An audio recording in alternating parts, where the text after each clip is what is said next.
Bien, le sujet aujourd'hui qui nous est soumis, c'est dans une organisation, et l'organisation telle que la Brigade des sapeurs-pompiers de Paris, y a-t-il un profil particulier que l'on recherche lorsqu'on procède à nos politiques de recrutement? Bon, très clairement, la Brigade des sapeurs-pompiers de Paris ne se distingue pas tellement plus de n'importe quelle autre organisation, dans la mesure où entreprise, dans la mesure où pour le métier qu'on va leur proposer, bien évidemment, on a une critérisation de qualité et d'aptitude comportementale qui sont importantes. Et ça, c'est valable dans toutes les organisations. Chaque entreprise, lorsqu'ils chassent ou lorsqu'ils recrutent des candidats pour tel ou tel poste, ils ont déjà un profilage, ils ont une idée un petit peu des aptitudes et des compétences initiales et développées du candidat idéal. Donc là-dessus, on est comme eux.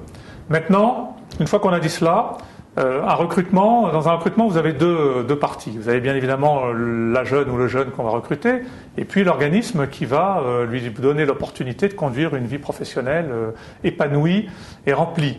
Et je crois que ces deux entités ont le même niveau de responsabilité et d'importance dans cette rencontre. Alors je vais déjà donner un coup de projecteur sur les qualités du jeune sapeur-pompier de Paris, et puis ensuite je donnerai un deuxième coup de projecteur sur l'institution, qu'est-ce que l'institution doit faire pour que ce jeune sapeur-pompier de Paris recruté puisse tenir toutes les promesses qu'on a pu déceler en lui lors de ce recrutement. Le sapeur-pompier de Paris, hommes ou femmes bien évidemment, pour nous, il y a à peu près 6 critères de qualité qui sont importants.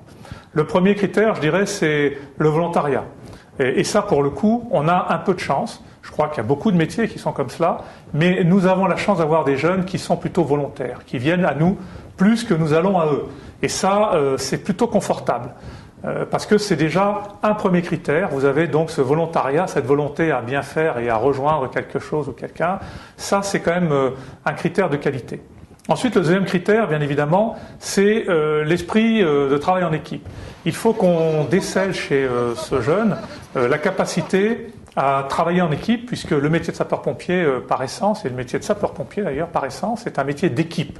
On ne fait rien tout seul, on travaille déjà au sein de son équipe, on travaille ensuite au sein d'un certain nombre de services, d'agences, qui pourvoient, je dirais, à la délivrance d'un certain nombre de services qui concourent à la sécurité et à la protection.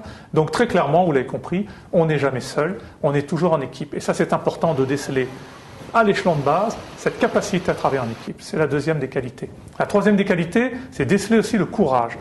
Nous avons un métier très exposé où le jeune ou la jeune peuvent laisser leur vie.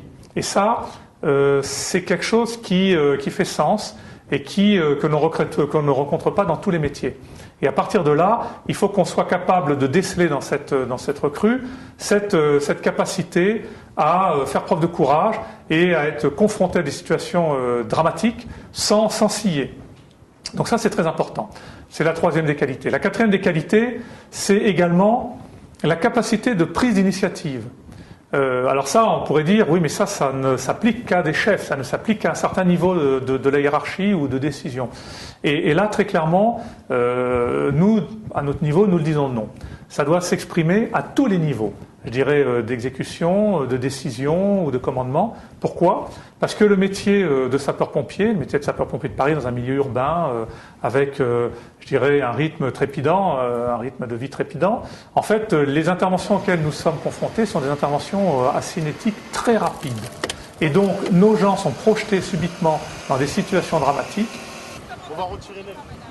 je dirais, en petits groupes, où chacun doit faire preuve d'initiative. Bien évidemment, il y a une direction générale, il y a un commandement, il y a des orientations. Mais face à une situation subite qui change énormément, qui change tout d'un coup, il faut que nos équipiers, il faut que nos sapeurs soient capables de faire preuve d'initiative, de prendre sur eux, de faire une action, soit pour sauver la personne, soit pour s'extraire d'une situation compliquée. Et cette capacité d'initiative, je vous le répète, elle doit être véritablement éprouvée de l'échelon du sapeur, à l'échelon du gradé, à l'échelon du sous-officier, de l'officier, à tous les échelons, je dirais, d'action. Ça, c'est très important. Et c'est la cinquième qualité. La sixième qualité, c'est la cinquième qualité. La sixième qualité, c'est bien évidemment des qualités physiques. Les qualités physiques, pourquoi ? Parce que le métier de sapeur-pompier de Paris et le métier de sapeur-pompier de manière générale, c'est un métier où on est confronté à des situations difficiles. Le feu, c'est dangereux, le feu, c'est éprouvant. Porter assistance à des personnes dans des situations dégradées, c'est aussi éprouvant. Donc il faut qu'on ait des gens, et ensuite pendant 24 heures bien évidemment, donc journée, nuit, on fait des gardes de 24 heures. Il faut qu'on ait des gens qui soient capables d'encaisser ce choc physique, hein, cette fatigue. Et pour cela, on doit avoir quand même des gens en très bonnes conditions physiques. Voilà. Et je terminerai dans ces qualités par, je dirais, une qualité partagée en deux parties. Cette qualité, c'est l'empathie. Bien évidemment, lorsqu'on va vers l'autre, le sapeur-pompier de Paris est quelqu'un qui va vers l'autre, donc c'est pas possible qu'il fasse preuve de retenue, c'est pas possible qu'il se dise ben ça c'est pas possible, je me sens pas bien dans cette situation, j'ai pas envie de parler avec ceci ou cela. Il faut qu'on soulage la douleur, il faut qu'on soulage la détresse, et ça il faut être capable de l'accepter et de faire passer ce message. Et l'empathie vraiment fait ressortir toute cette qualité. Et puis avec l'empathie, je dirais, qui emballe un petit peu toutes ces qualités, c'est l'humilité, parce que le métier de sapeur-pompier de Paris, c'est par essence un métier qui tous les jours change. Chaque personne est différente. Nous intervenons auprès de la population, tous les cas sont différents. Il n'y a pas un cas général et à partir de là, on décline un certain nombre d'actions. Tout le monde est différent et donc face à cela, il faut faire preuve d'humilité. Chaque situation est différente. Voilà les qualités qu'on attend du sapeur-pompier de Paris. Je donne le focus maintenant sur l'institution. On a recruté, on est content. On a promis, en tout cas on a un jeune plein de promesses, on lui a promis aussi quelque chose. Alors ces promesses qu'on lui a fait, comment on va les tenir ? Très clairement, on l'intègre dans un environnement où la cohésion est vraiment le moteur de cette maison. La cohésion. Pourquoi ? Comme je l'ai dit, l'esprit d'équipe est important, il travaillera toujours en équipe. Et pour cela, il faut que ce sapeur, dans sa position, ait à la fois confiance dans son équipier et confiance dans sa chaîne de commandement. Ça, c'est très important. Et cette confiance réciproque, elle se travaille au fil du temps, elle se travaille par des méthodes liées à la création de cet esprit de groupe et cet esprit de corps et de cohésion. Ça, c'est très important. Ensuite, cette personne, il faut qu'on lui donne les capacités à remplir sa mission et à exercer son métier dans les meilleures conditions. Et pour cela, ça passe par une formation initiale de qualité et une formation de perfectionnement, puisque le but du jeu, c'est que ce jeune évolue dans sa carrière, accède à des postes de responsabilité. Et donc, à partir de là, il faut qu'on lui donne tous les outils et toute la formation qui lui permettent de bien vivre ce métier, et en tout cas de bien l'exercer.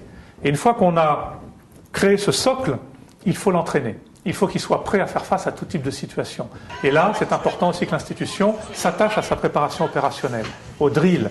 Le métier, je le répète, ça c'est quelque chose qu'il faut toujours avoir en tête. Nous faisons un métier où on est confronté à des événements à cinétique très rapides.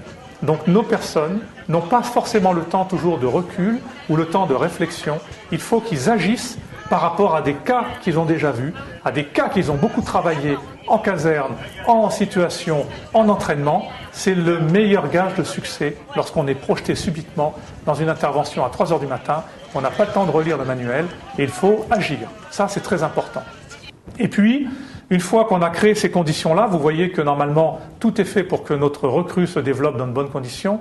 Il faut bien évidemment que cette personne ait l'occasion et la possibilité de s'exprimer. Et ça, c'est très important. Et c'est pour ça que nous développons au sein de la Brigade des sapeurs-pompiers de Paris une culture d'analyse après l'action, une culture de rétex, de retour d'expérience. Mais à cela, plusieurs niveaux.